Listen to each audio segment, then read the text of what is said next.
اعوذ باللہ من الشیطان الرجیم بسم اللہ الرحمن الرحیم باب الحدث فی المسجد عن ابی ہریرہ ان رسول اللہ صلی اللہ علیہ وآلہ وسلم قال الملائکۃ تصلی علی احدکم ما دام فی مصلاہ الذی صلی فیہ ما لم یحدث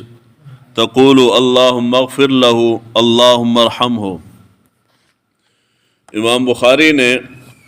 باب قائم کیا ہے، باب نمبر 61، حدیث نمبر 445 ہے۔ باب ہے باب الحدث فی المسجد، مسجد کے اندر وضو توڑنا،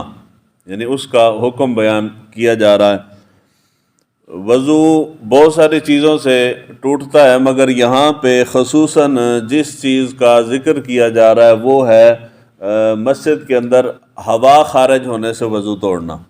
یا وضو کا ٹوٹ جانا۔ تو اس کے تحت حدیث مبارکہ حضور صلی اللہ علیہ وآلہ وسلم کے صحابی حضرت ابو ہریرہ رضی اللہ تعالیٰ عنہ روایت کرتے ہیں، حضور صلی اللہ علیہ وآلہ وسلم نے ارشاد فرمایا کہ ملائکہ اس وقت تک تمہارے لیے دعائے مغفرت کرتے رہتے ہیں جب تک کہ تم اپنی نماز والی جگہ پہ موجود رہو اور تمہارا وضو نہ ٹوٹے۔ تو فرشتے اس وقت تک دعا کرتے ہیں، فرشتے کہتے ہیں اللہم اغفر لہ اللہم ارحمہ، باری تعالیٰ اس کی مغفرت فرما اور اس کے اوپر رحم فرما۔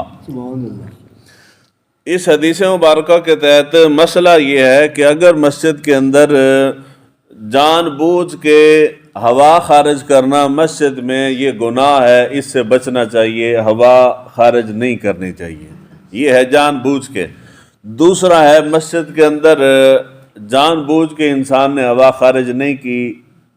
بے اختیار ہوا نکل گئی ہے، ہوا نکل گئی ہے تو اس کو چاہیے کہ وہ جا کے وضو کرے۔ اگر وہ ہے نماز کے اندر کہ پہلا مسئلہ آ جاتا ہے امام کے ساتھ، جماعت کھڑی ہے اور امام کا وضو ٹوٹ جاتا ہے ہوا خارج ہونے سے،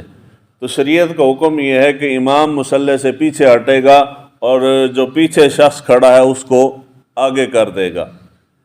وہ بقیہ نماز مکمل کرائے گا۔ امام وضو کر کے تو دوبارہ جماعت کے اندر شامل ہو جائے گا، اگر وہیں سے اسی رکعت کو اس نے پا لیا تو ان کے ساتھ سلام پھیر دے گا، اگر ان کے ساتھ نہ مل سکا یعنی ایک رکعت نکل گئی وضو کرتے ہوئے، تو جس طرح آدمی لیٹ آتا ہے اسی طرح وہ بھی نماز باقی جماعت کے ساتھ پڑھے گا اور جو ایک رکعت اس کی رہ جائے گی وہ کھڑا ہو کے بعد میں مکمل کر لے گا، یعنی نماز مکمل ہوگی۔ اس لیے شریعت کو حکم یہ ہے کہ امام کے پیچھے ایسا شخص کھڑا ہو جس کو ان مسائل کا علم بھی ہو اور دوسرا وہ امامت کے قابل بھی ہو،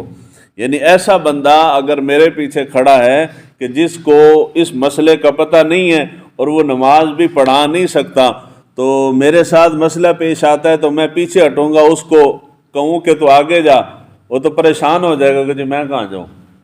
وہ آگے نہیں ہوگا کیونکہ اس کو مسئلے کا علم نہیں ہے، اور دوسرا وہ نماز بھی نہیں پڑھا سکتا، تو پھر پوری جماعت جاتی رہے گی۔ اس لیے کہتے ہیں کہ تکبیر پڑھنے والا اور امام کے پیچھے کھڑے ہونے والا اس شخص کو کھڑا ہونا چاہیے جو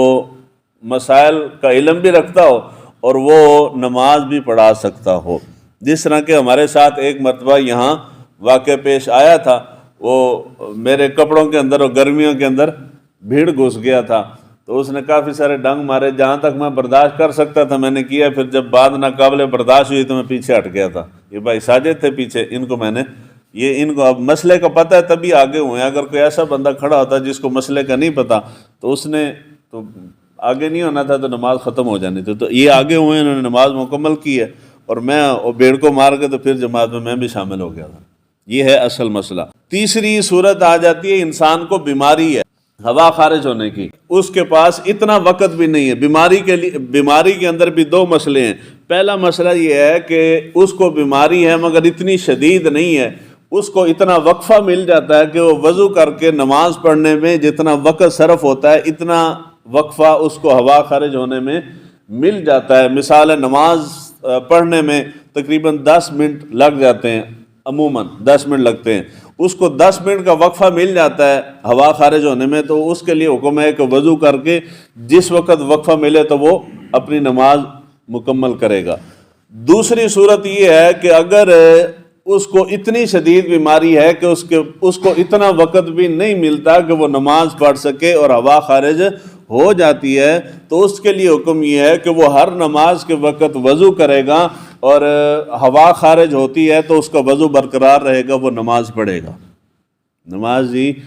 وہ شرعاً معذور ہو گیا کہ اس کی ہوا خارج ہوتی رہتی ہے مسلسل اور اس کے پاس اتنا وقت نہیں ہوتا، تو اس کے لیے یہ حکم ہے کہ ہوا، یعنی میں نے اب زور کا ٹائم شروع ہو رہا ہے نا، میں نے زور کی نماز پڑھنے کے لیے وضو کر لیا، اور اس کے بعد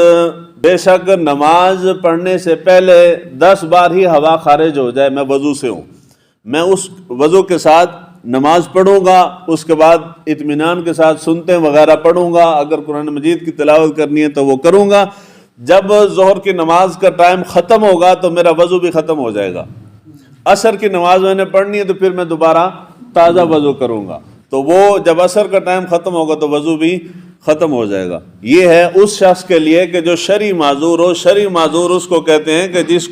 جس کی بیماری اتنی شدید ہو کہ نماز پڑھنے کا وقفہ بھی اس کو نہ ملے۔ یہ صرف ہوا کا مسئلہ نہیں ہے، کوئی بھی بیماری، مثال ہے خون نکلتا ہے یا کسی کو قطرے آتے ہیں، قطروں کی بیماری زیادہ ہے، یعنی اگر بیماری شدت اختیار کر جائے، اتنے زیادہ قطرے آتے ہیں کہ وہ نماز کا وقفہ بھی نہیں ملتا، تو اس کے لیے بھی یہی حکم ایک ہی ہے۔ کوئی بھی بیماری ہو جس سے وضو ٹوٹتا ہے، اس کا یہی حکم ہے۔ یعنی انسان کا وضو نہ ہو تو کیا وہ مسجد میں آ سکتا ہے؟ بہت سے فقہائے کرام اس مسئلے کے قائل ہیں کہ جی یہ مسجد کی بے ادبی ہے، بغیر عذر کے، بغیر وضو کے مسجد میں آنا اور مسجد میں بیٹھنا، یہ مسجد کے ادب کے خلاف ہے۔ مسجد کے ادب کا تقاضا یہی ہے کہ اگر آپ نے مسجد میں آنا ہے تو وضو کر کے آئیں، اور اگر کوئی بغیر وضو کے مسجد میں آ جاتا ہے تو گناہ نہیں ہے۔ یہ حدیث مبارکہ کہ جب تک تم دوسری نماز کے انتظار میں رہتے ہو، باوضو رہتے ہو، فرشتے تمہارے لیے مغفرت کی دعا کرتے رہتے ہیں، اس کے اندر علامہ عینی کا قول ہے، وہ فرماتے ہیں کہ اس حدیث مبارکہ کے تحت ثابت یہ ہے کہ نماز پڑھنے کے بعد اگر انسان کا جب تک وضو برقرار ہے، مثال ہے میں نے نماز پڑھی ہے صبح کی، اور صبح کی نماز پڑھنے کے بعد میرا وضو جو ہے وہ 10 بجے تک باقی رہتا ہے، تو فرشتے میرے لیے مغفرت کی دعا کرتے رہتے ہیں۔ اور میں مثال ہے صبح کی نماز کے لیے میں نے وضو کیا اور ظہر تک، عصر تک، مغرب تک چلا جاتا ہوں، بعض دفعہ ہوتا ہے ایسے، مجھے ایسا مسئلہ نہیں ہے، میرا وضو بہت دیر تک جاتا ہے۔ یعنی وضو برقرار نہ رہنے کی ایک بنیادی وجہ ہے کہ آپ کھانے پہ کنٹرول کریں، کھانے پہ کنٹرول کریں گے تو وضو نہیں ٹوٹے گا آپ کا۔ یعنی ایک انسان یہاں سے سارا دن وضو سے رہتا ہے، نماز پڑھ کے اس کا وضو برقرار رہتا ہے، تو فرشتے مسلسل اس کے لیے دعا کرتے رہیں گے۔ حدیث مبارکہ میں نماز پڑھنے کے بعد نماز والی جگہ پہ بیٹھے رہنا، اس کی بڑی فضیلت ہے۔ اگر وقت ہو تو نماز پڑھنے کے بعد تھوڑی دیر بیٹھنا چاہیے نماز والی جگہ پہ۔ پرانے بزرگ جو تھے، پرانے نمازی جو تھے، وہ بڑی بڑی دیر نماز میں، نماز سے پہلے آ کے بھی بیٹھے رہتے تھے، اور نماز کے بعد بھی مسجد کے اندر لوگ موجود ہوتے تھے۔ تو اگر وقت ہو تو بیٹھنا چاہیے۔ اگر رزق کمانے کے لیے جانا ہے تو وہ بھی عبادت ہے، جا سکتے ہیں، اس کے اندر کوئی گناہ نہیں ہے، لیکن یہ ہے کہ کوشش کریں، کھانے پینے پہ احتیاط کریں، وضو کو کوشش کریں کہ لمبا رکھیں، جتنا زیادہ وضو طویل جائے گا اتنے زیادہ فرشتوں کی دعائیں ملیں گی۔ معدہ ٹھیک ہو انسان کا تو اس کا وضو ٹھیک رہتا ہے۔ کوشش کریں کہ ہر کھانے کے بعد تھوڑا سا گڑ کھایا کریں، کھانا جلدی ہضم ہوتا ہے، اور گیس وغیرہ کے جو مسائل ہیں